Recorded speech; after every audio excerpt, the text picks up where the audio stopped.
All right, welcome into another episode of the Matt Report, brought to you by Cobus Insurance Center. I'm Shaun Bennett from the Chronicle Telegram, being joined this week by Tony Budka, former wrestling coach at Vermilion and still full-time advocate for the sport. Thanks for coming by. Thank you for having me. It's a pleasure and honor to be with you guys. I'm glad you asked me to come. All right, well, you've seen the show, I'm sure, and the thing we always start out with is the top 3 performances of the week.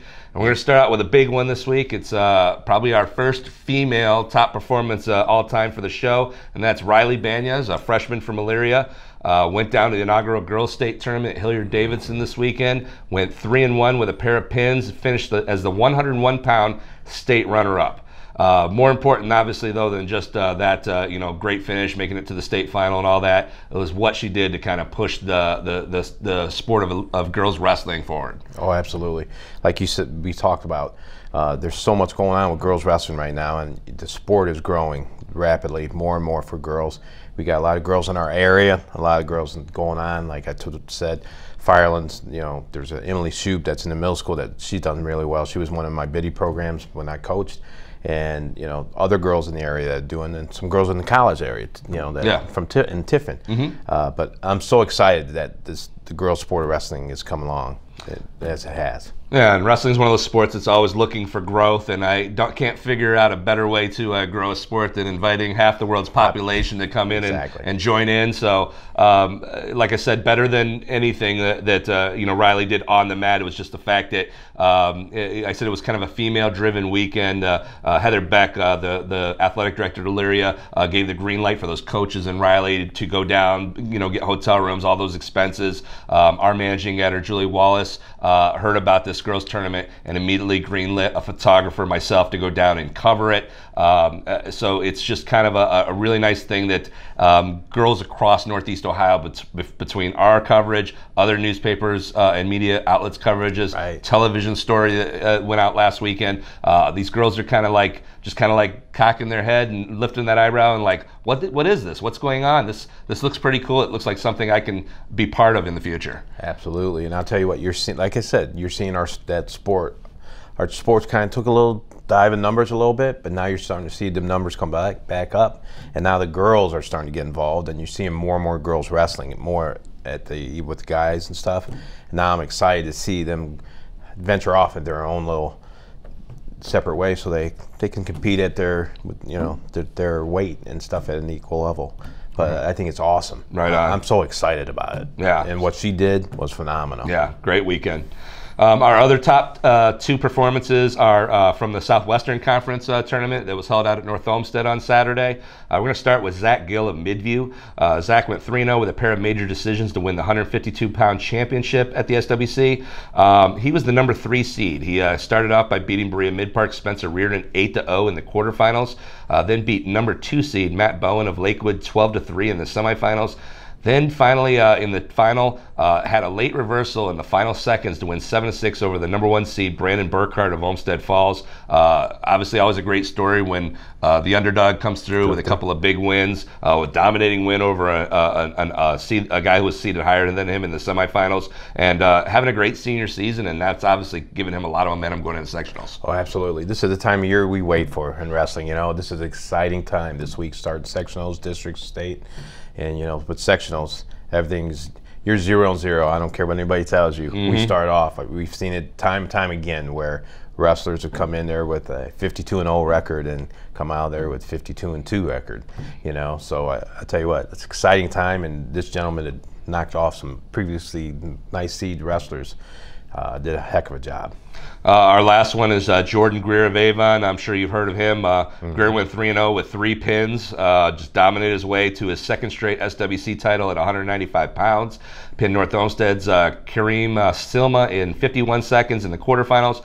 Pinned Westlake's Mo Zayed in 139 in the semis, and pinned Berea Mid-Park Zach Porch, who is one of the guys that Josh Lowe of Intermat Wrestle, a national high school analyst, says will be battling for a state berth. Pinned him in 3:04 in the final. So Jordan Greer just kind of dominating his way as always. As always. Yeah, just having a great year. He's having a great year too. Yeah, you can't say enough about the Avon program. Also, they're all doing well there. So. Yeah. A couple honorable mentions. Avon's Cale Saxton at 113 pounds went 3-0 to win his second straight SWC title. Amherst Noah Mendez went 3-0 to win the SWC 132-pound title. And Midview heavyweight Daniel Buknavich improved to 33-0 this weekend, won his second straight SWC heavyweight title, went 2-0 with 2 pins. Just an amazing season that young man's having as well. Oh my gosh, that's phenomenal. 33-0. That's a great. I think 33-0 with like 31 pins or something like that. Oh my gosh, it's unbelievable. That's awesome. So again, our top 3 performances this week: Riley Banyas of Elyria, Zach Gill of Midview, and Jordan Greer of Avon. All right, we're on to our second segment, which is My Favorite Move. It's brought to you by Century 21 Deanna Realty. And this week we actually went out to Lorain, where Clearview was kind of working out with the Titans. Clearview's Robert McCardle was our guy who decided to do My Favorite Move for us this week. He's going to show you the lateral drop. And he's one of the bigger guys in the lineup, so the lateral drop, probably a good move for the guys who are a little bit bigger and have a little bit of strength. Exactly. It's a nice move to throw at. You know, it's a nice throw for the bigger kids. It really is, especially when they're pushing back into you and stuff like that. So it's a good type move. All right. So this is My Favorite Move with Clearview's Robert McCardle, brought to you by Century 21 Deanna Realty.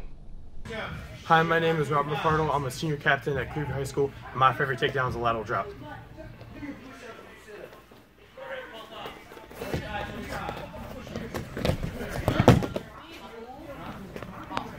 All right, to break this down, you start with the over and under.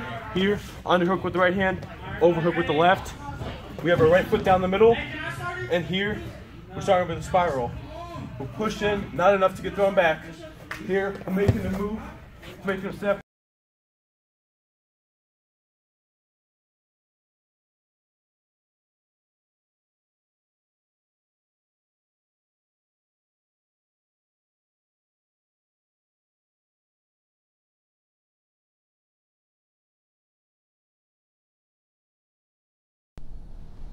So a little technical difficulty there right at the end of him explaining that move. The audio cut out. I'm gonna have to have Bruce Bishop, our technical expert, look at my phone and figure out what I did wrong, or if it's the phone. I'm sure it's the phone's fault. I didn't do anything wrong. I don't think you did either. But obviously, nice throw there. I didn't want to make those guys do it again. Jerry Ruiz was the drill partner there, and he looked like he was taking a beating there. So I'm sure he was happy with one take and one take only. Exactly.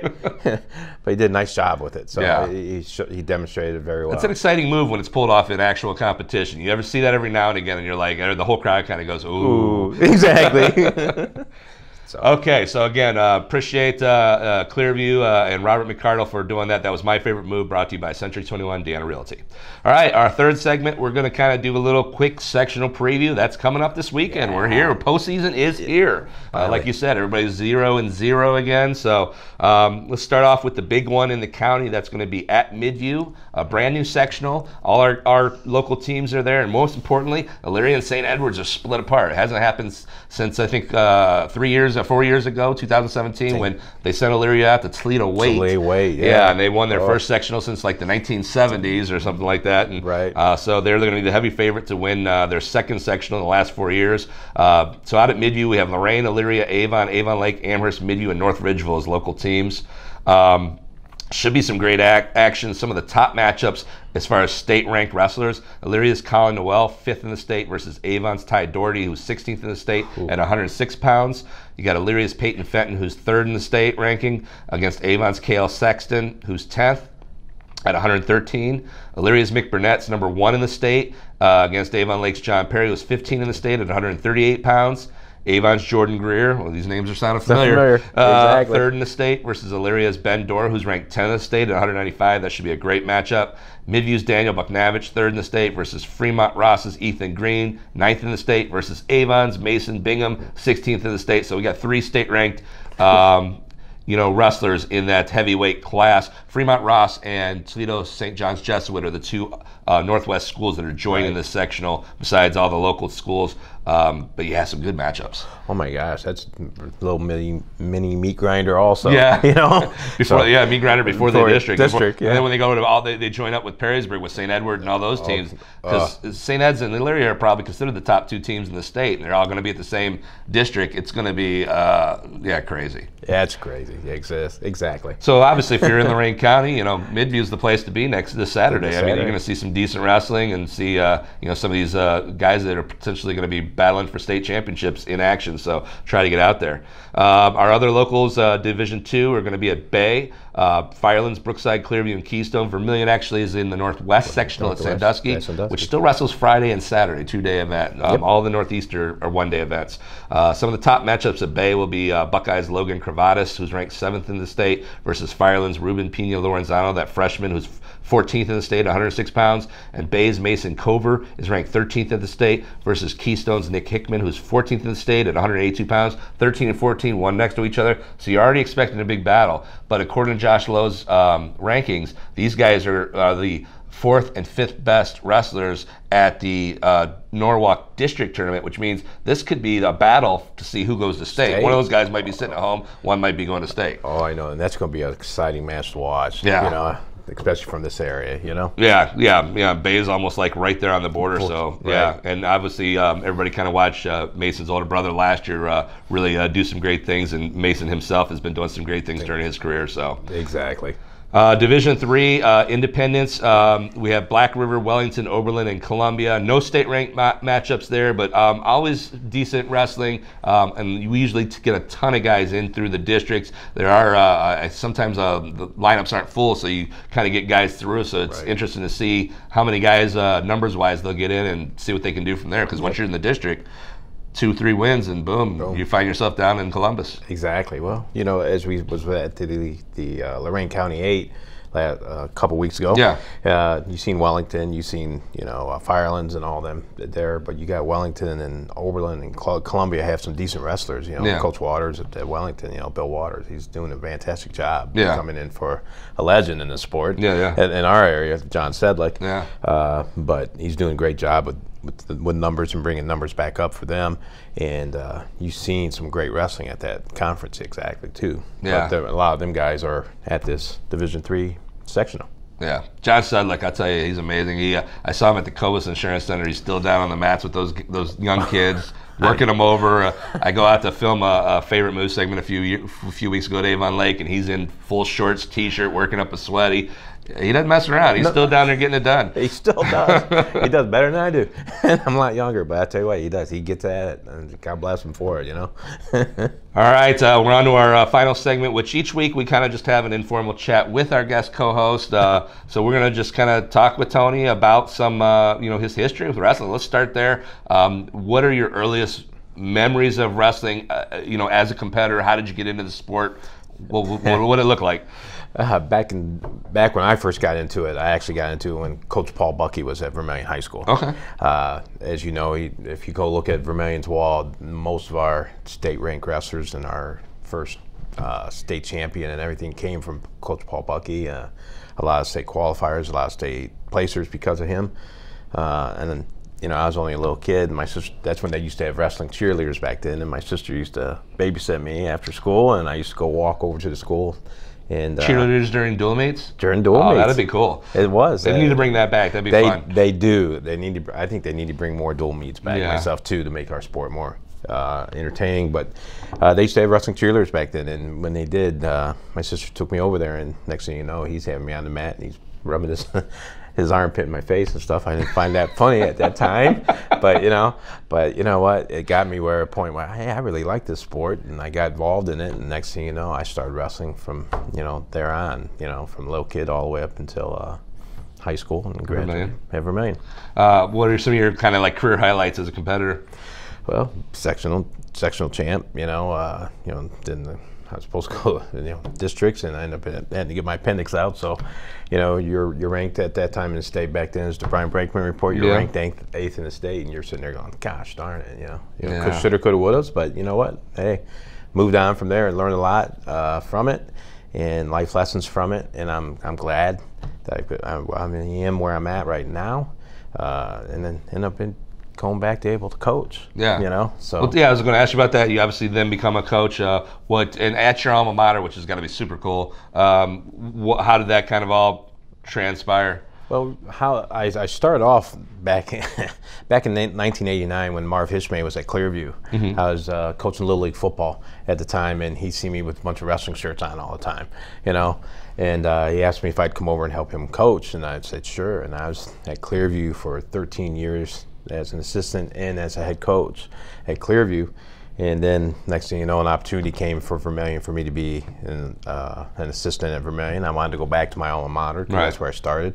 And Coach Paul Ward was the head coach at that time, and went with him. And then I took over for the next 7 years, I believe it was, and got to do some things there. We took a couple kids to state, got a state placer out of Ryan Shoup while I was there, and stuff like that.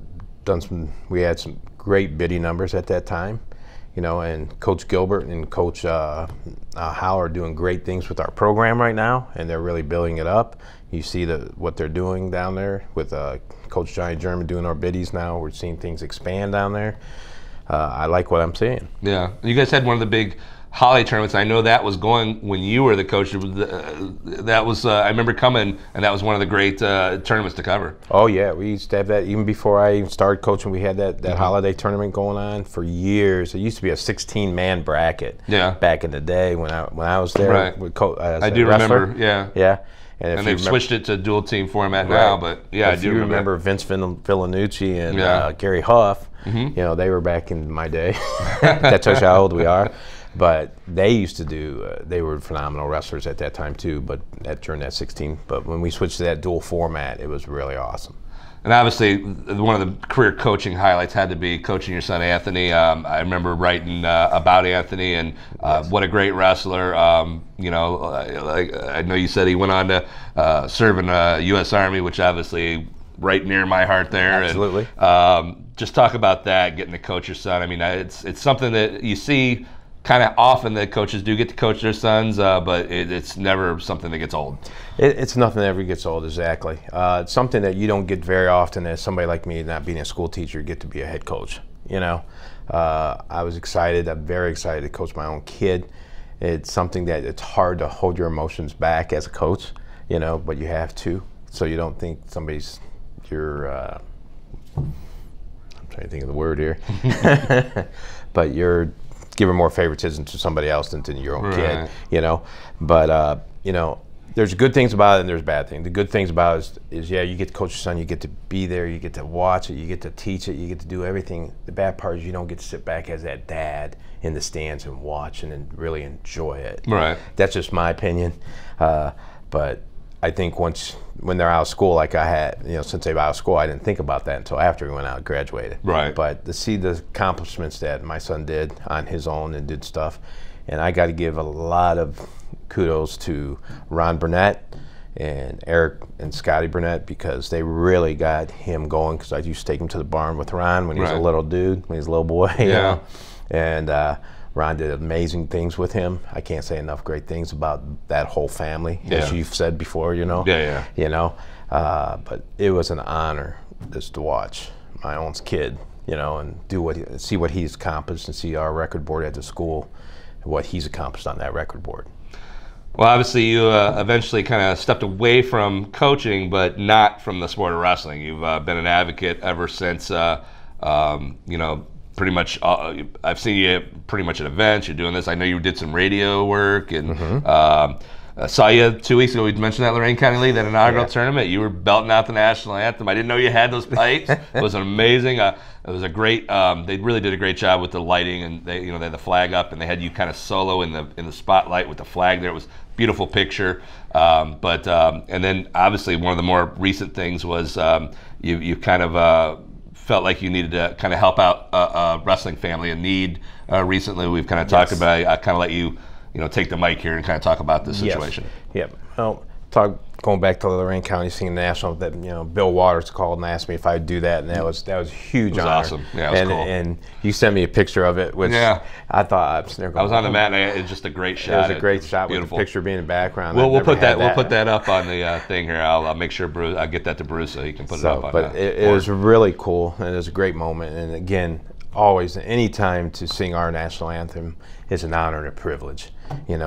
With today's society, but whatever that case may be, I loved it. I enjoy doing that. And that's something I've done. I've sang at the Cavs game before. I've sang at the Indians game before, the national anthem. So it's something that's just an honor for me to do. Come to this T-shirt thing that we're doing for Jesse Campbell's family, and we're going to put it towards the Lorain County Coaches and Officials All-Stars scholarship fund in his name, what the family preferred. We're doing something for Jesse Campbell. We're going to sell some T-shirts at the Lorain County All-Star meet during that time, and all the proceeds are going to go towards those scholarships in the name of Jesse. Jesse I've known Jesse Campbell since since birth. I've known the family. I went to school with Mom, right. And Mom and Dad's wedding. My wife was in their wedding and everything. So it's how wrestling's a tight-knit family anyhow. Yeah. But I've known all of them, and funny thing is his brother. Corey or Jacob? Corey. It is Corey. I'm sorry. Okay, yeah. I'll do that with my own kids. I get them all mixed up. But Corey and Anthony both won the MVP at our dual tournament. Our dual tournament. The Vermilion dual tournament. I said, so, and if you did the article on it, I remember, and you said, they talked about each other, how they grew up together and played together and everything like that. And I've known Jesse since the day he was born till, of December 30th when things happened. One of the saddest days in our lives when we found out about it. But if you can come out and support this cause and really support this so we can make this as something phenomenal for this. He's former state champion.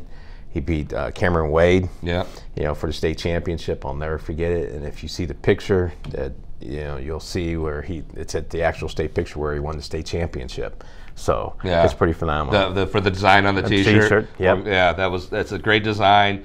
Obviously, a great guy, both as a competitor, as a coach. The shirts are going to be available. You're going to have a table up at the All-Star meet. I'm sure we've been talking with the president of the association, and him and I have been going back and forth on things, but I'm sure that's going to work it out. And is there a way that if somebody can't make it to the All-Star meet, we can still get them T-shirts? We're going to, with Brian Zabo, it's at Zabo Apparel in Vermilion. You look at it, he'll have it up on there, and he'll be able to ship it right to you through that if you want to go through that route also. It might cost you a little bit more for shipping, which is fine. I'm sure you wouldn't mind paying for the extra shipping and the tax, but it goes for a good cause. Yeah. So, please, come out to the All-Star meet. Check out these shirts. They're for a great cause for, it'll be paying it forward. It'll go toward the, like I said, the scholarships for other wrestlers. So it's just a great thing for, a really good dude. So I guess that's it for this week. Again, want to thank Tony Budka for stopping by and being on the show. Thank you for having me. Thank our sponsors, Cobos Insurance Center and Century 21 Deanna Realty. Thanks Bruce Bishop behind the camera as always. As always. And most importantly, thank you, the viewers, for stopping by. We'll see you next week.